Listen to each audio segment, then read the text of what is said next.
Ahmed Salah from Egypt. It's, of course, a great honor to be here in the presence of Mr. President and Madam Secretary. I believe that we owe you a lot because you helped us start our movement back in 2004, 2005. But also there is something that I have to say. It was very hard for us when you let us down at that time. Most of us went to jail. I went to jail and I got almost killed inside. And I really believed I will never come out alive, and I was prepared for my death. And we were hoping that there would be some change, that things would improve, and we've been waiting for this. And this didn't happen until the end of the term of President Bush. And I really, all this time, was just had this question, why? And I really want just to hear an answer now.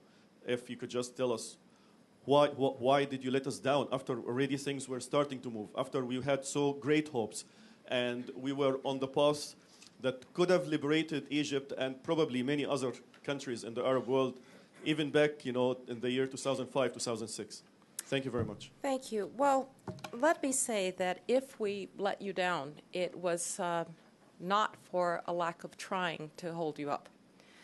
The United States is not able always immediately to push events in the direction that we would want them to go. In a place like Iraq, where we overthrew a brutal dictator who was a threat to peace and international security, we had direct means to insist upon and to structure and help the Iraqi people get directly to democracy. In places where there are still regimes in power, as in Egypt, where we dealt with the Mubarak regime on matters like trying to create a democratic Palestinian state, or trying to keep Hamas at bay, or trying to deal with the Iranian nuclear program, we didn't have those direct means. And so we tried, first and foremost, to speak for our values and continue to speak for our values throughout that entire period. We tried to give the Egyptian people the tools that they needed to speak for their own freedom. I was talking earlier to my good friend Lauren Craner, who's a warrior in this area, and one of the things that we did, for instance, was to give 50% of all American assistance for democracy promotion to groups that were not registered by the Egyptian government. That was right in the face, frankly, of the Egyptian government. And I don't want to embarrass my former boss, President Bush, but there's a reason that Hosni Mubarak never came back to the United States after 2004. Imagine that. The American president cannot get the Egyptian president to come to the United States. There's a reason. And it didn't have to do with the Israeli-Palestinian conflict. It had to do with how we were dealing with the Egyptian revolution. And so we used the tools that we had.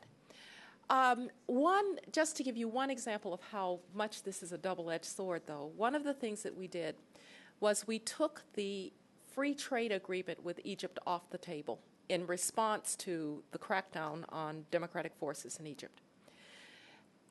It was one of the few tools we had, and it was probably the right thing to do. But did we disempower some of the forces that might have been forces for change through economic change by doing that? And so whenever you use these tools, there's a downside to using the leverage that you have, in that you can sometimes empower the wrong forces. And I think I questioned myself every day, and I know President Bush did, about, and I see Elliot there, Elliot Abrams, who was a part of this, are we doing enough? Is there more we can do? And frankly, in 2006, we were trying to sustain Lebanon. We were trying to sustain more democratic forces in Palestine. We were trying to sustain more democratic forces in places like Egypt and we were trying to give the Iraqis a chance. And so if in doing all of that we didn't succeed completely, I hope that we at least laid the foundation for people like you, who are the brave and patient patriots, to build on, so that today we are indeed seeing the realization of some of those goals.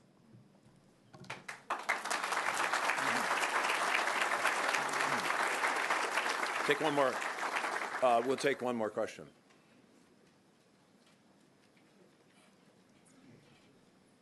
My name is Raymond Termini. I would like to ask you a question about the events that are going on in the Middle East and the effect you think it may have on the Israeli-Palestinian conflict. It seems like every president over the last 30 years has attempted with greater and lesser degree of success in being able to try to bring a resolution to these issues. I won't ask you the question that I'd love to ask you and President Bush about what you would do, but I'll respect the fact that you don't want to take that, don't want to answer that and second guess the administration. But do you think that the moves toward freedom in the Middle East will have a positive effect on what President Obama is trying to accomplish? Well, thank you. I do think that the Israeli-Palestinian conflict both has an effect on what's going on in the Middle East, and that what's going on in the Middle East can have an effect on that conflict. It goes both ways. I've never believed, by the way, that until we solve the Israeli-Palestinian issue, we can't have freedom throughout the Middle East. That was a conceit by authoritarian regimes that used the Israeli-Palestinian conflict as a kind of talisman against their own decline. And so we finally said to them, no, really, your people are your problem, not just the Palestinian problem. But that said, we did try, President Bush made an important change in the way that we thought about what we were trying to do with the Israeli-Palestinian conflict. And that was to not just worry about the borders, though obviously you have to worry about the borders, but about what the content of the Palestinian state would be. And to speak for a democratic Palestine, not just any old Palestine, for a Palestine that would not be corrupt, that would not hug terrorists, as Yasser Arafat's Palestine did, but that would be a place where you could have democratic forces that were peace-loving, and that would be the basis for an agreement between Israel and the Palestinians. And in the person of Salam Fayyad, the prime minister for Mahmoud Abbas, you began to see glimpses of that in the West Bank, where corruption was being rooted out, where the security forces were being strengthened with our help, where the West Bank economy was growing at 9–10% because foreign investment was coming back in. And so I thought we were on to something, frankly. And then in 2008, Ehud Olmert, then the prime minister, actually offered the Palestinians a pretty amazing deal, including a solution for Jerusalem. And for a variety of reasons, I've sometimes said this is the world's unluckiest process. Olmert was already in some political and indeed legal trouble, and the Palestinians decided not to take up the deal.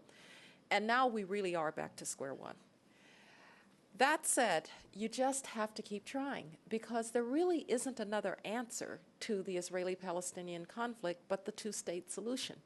But two democratic states, the Jewish democratic state of Israel and the democratic state of Palestine, living peace side by side in peace and security, is the answer. Perhaps when some of the dust settles, when, as I believe will happen, Fatah and President Abbas realize that yet again they are not going to be able to exist in the same body with the terrorist Hamas, there will be another chance. And at that point, the inviolable friendship between Israel and the United States that recognizes that even though Israel is a strong state, it is still a vulnerable state and a democracy. That inviolable friendship will help the Israelis, I think, come to recognize that they can take some risks. Ariel Sharon, who was a tough little tank driver and really not known to be a man of peace, sat in the Oval Office with President Bush not long after we had been in office. And a press person threw a question at President Bush out of the blue. Do you think Sharon is a man of peace? And if you were at that point the national security advisor, every bone in your body freezes because, oh my goodness, there is no good answer to this question. And President Bush said, I believe he's a man of peace. Now, this is as the Israelis are just laying waste to Palestine in response to the Intifada. And my first reaction, like, you know, all good specialists in international security, was to say, oh, now we've done it, all right? But in fact, that moment was very important for Ariel Sharon. It meant confidence in him by the American president. He went on to say, it's painful for me to say so, but the Jews have to divide the land. There has to be a two-state solution. He withdrew Israeli forces and settlers from the Gaza and 4 settlements in the north. He launched Kadima, a new party that basically took as its premise ending the conflict between Israelis and Palestinians. It says to me that when the Israelis feel confident in their relationship with the United States, when the Israelis see that there really is somebody on the other side that's trying to build a partnership for peace, and when the Palestinians see that the American president really does believe in their ability to be free, not to have to live under corruption, and expresses that you've got the basis for a solution to the conflict.